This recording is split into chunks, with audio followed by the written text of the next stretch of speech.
Hi friends, welcome to Neelu's channel. రోజంతా ఆఫీస్లో కష్టపడే బ్యాచిలర్స్కి డిన్నర్కి మాత్రం ఎక్కువ కష్టపడకుండా క్విక్ అండ్ ఈజీ ప్రాసెస్లో టమాటో ఎగ్ పులావ్ అన్ని టేస్ట్ అయితే అద్దరిపోతుందండి. చూసేద్దాం రండి. ముందుగా ఒక 3 గుడ్లను పగలగొట్టుకొని దాన్ని కొంచెం బాగా బీట్ చేసుకొని దానిలో కొంచెం చిటికెడు పసుపు, ఉప్పు, కొంచెం రెడ్ చిల్లీ పౌడర్ వేసుకుని బాగా మిక్స్ చేసుకుని బీట్ చేసుకొని తర్వాత ప్యాన్లో వేసుకుని చిన్న చిన్న పీసెస్ కింద ఇలా మీరు దాన్ని ఫ్రై చేసుకోండి. ఇలా ఫ్రై అయిన దాన్ని పక్కన పెట్టుకొని తర్వాత కుక్కర్లో ఒక 2 స్పూన్ల ఆయిల్ వేసుకొని ఒక 2 లవంగ మొగ్గ, చిన్న దాల్చిన చెక్క, ఒక 2 ఆనియన్స్, ఒక పచ్చిమిర్చి చీలికలు కట్ చేసి వేసానండి. అది కొంచెం ఫ్రై అయిన తర్వాత 2 టమాటాలు చిన్న చిన్న పీసెస్ కింద కట్ చేసుకొని బాగా దీనిలో మిక్స్ చేసుకోండి. తర్వాత దానిలో మనకి రుచికి తగ్గట్టుగా ఒక స్పూన్ ఉప్పు, ఒక స్పూన్ కారం వేసి ఒకసారి దీన్ని మీరు ఈ మిశ్రమాన్ని బాగా మిక్స్ చేసుకోండి. ఇలా మిక్స్ అయిన దానిలో వేరే ఏ మసాలాలు కూడా అవసరం లేదండి.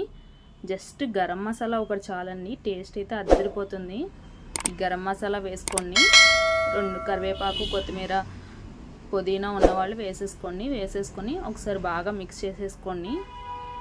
లాస్ట్లో కొంచెం అల్లం వెల్లుల్లి పేస్ట్ కొంచెం ఇప్పుడు వేస్తున్నాను. వేసి ఇది కూడా కొంచెం మగ్గించుకొని పచ్చివాసన పోయేంత వరకు కూడా కొంచెం మగ్గించుకున్నాక ఇలా అయినాక దీనిలో మనం ఇందాక ఫ్రై చేసి పెట్టుకున్న ఎగ్ పీసెస్ని వేస్తున్నాండి.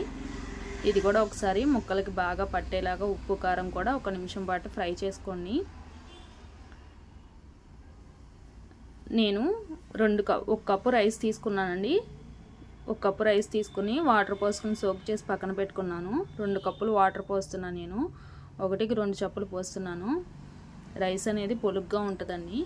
దీన్ని మీరు పలావ్ రైస్తో కూడా చేసుకోవచ్చండి. చాలా బాగుంటుంది టేస్ట్ అయితే. ఒక 2 వాటర్ పోసి 1 కప్పు సోక్ చేసి పక్కన పెట్టుకున్న రైస్ వేసేస్తున్నాను.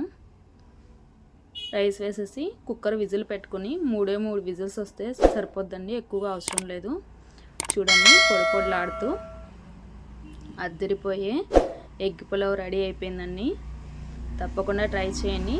దీనికైతే రైతా సూపర్ ఉంటుందండి. రైతాలో కంపల్సరీ టేస్ట్ ట్రై చేయండి. నా ఛానల్ లైక్ చేయండి, షేర్ చేయండి, సబ్స్క్రైబ్ చేయండి.